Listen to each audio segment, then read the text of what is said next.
Hi, I'm Roosevelt Mitchell III, award-winning educator and the disability scholar. It's no secret that the U.S. education has fallen not by the wayside, but well out of number one place since for the last 30 years or so, right? So as an educator, I think we must reassess our education model here in the United States, especially since it's the 21st century and many countries who are well ahead of us, such as Finland and South Korea, what they have understood and have put into action is that it's two things that makes kids successful these days: technology and application of knowledge. And I break that down. The application of knowledge is that kids no longer, or people no longer, are rewarded for what you know. It used to be people could regurgitate certain things and were just a wealth of knowledge, but Google does that now. People don't have to remember all these things because you can just go to Google on your phone, you can go to Google on your tablet, you can go to Google on your desktop, and Google knows everything. And it used to be that people specialized in certain things, that they used to fly people around the world for particular trainings, or they were specialized in this and or that and had been doing it for 30 years and they had an expertise or a niche. Well, YouTube does that now. You can YouTube anything: how to fix a toilet, how to change an alternator, how to put in a motor, how to build a house. You can YouTube anything now. So that's becoming irrelevant, or those types of people are becoming irrelevant. So what other countries understand is the knowledge is important, but the application is more important, or just as important. And that's why I believe that creativity is becoming more important than literacy. And just to be clear, I'm not suggesting that our kids shouldn't know how to read or write. That's not what I'm saying. I'm saying that literacy is a high importance, but creativity and learning how to apply that literacy is just as high, if not higher, in the 21st century. Especially in the days of technology. Kids can know about technology, but it's people becoming millionaires and billionaires on technology. So if our kids understood about technology and how to apply that in order to make it profitable, that's what ultimately makes them successful. Especially now, since we're in this day and age to where there's a sense of academic inflation or degree inflation. It's so many college degrees out here that the market has become flooded to where the bubble has bursted, to where there's a lot of people with college degrees who can read and write and has done everything right, but now there's not enough jobs. And we can no longer just sit around and say that, well, the jobs are overseas now. People need to stop sending jobs overseas. Well, that's a great conversation to have, but in the meantime, you can't sit around and complain about jobs going overseas, because guess what? The student loan people still want their money. The student loan people are still charging you interest, and you are still unemployed just complaining about jobs that aren't here anymore, instead of just learning how to apply what you know in order to create money for yourself. And you can reach the world from the internet now. So with this newfound degree inflation, it's very, very more important to learn how to apply the knowledge that we have and our children have. And our current education model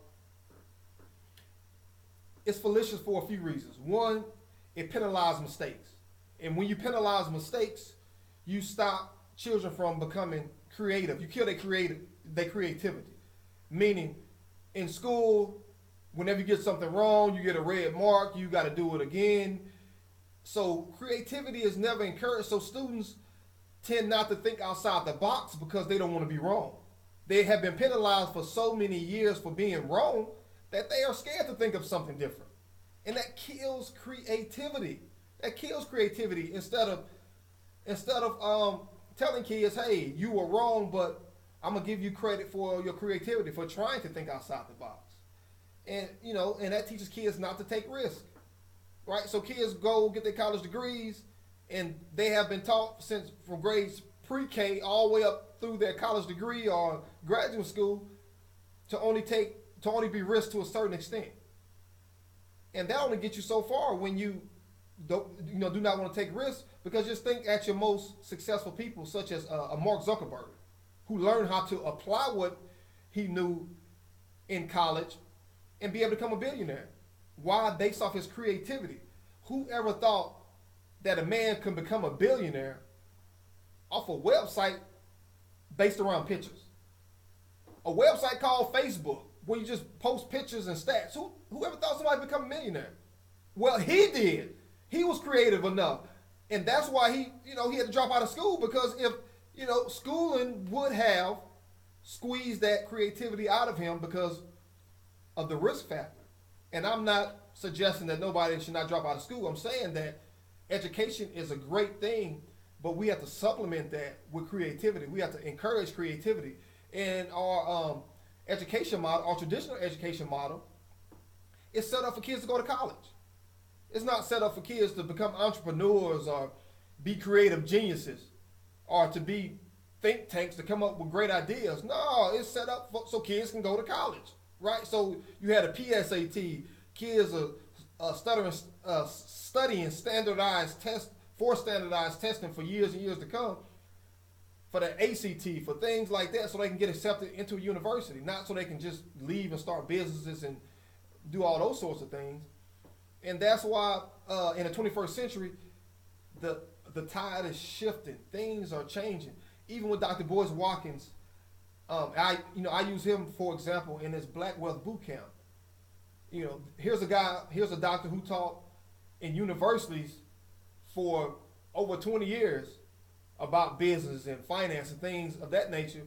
But I would argue that he's probably produced more businesses to society within his first 2 6 to 8 week courses of his Black Wealth Boot Camp.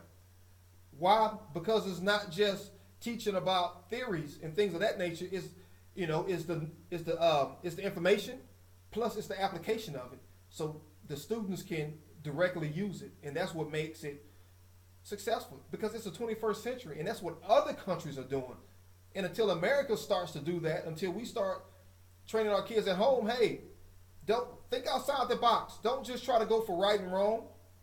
Think outside the box and be creative, because society squeezes that risk and that creativity out of you. Because we are all born entrepreneurs, right? Because entrepreneurship is ultimately about figuring things out, going and figuring things out. When we are babies, we figure out how to walk by leaning up against the couches, the end tables, and falling and getting back up.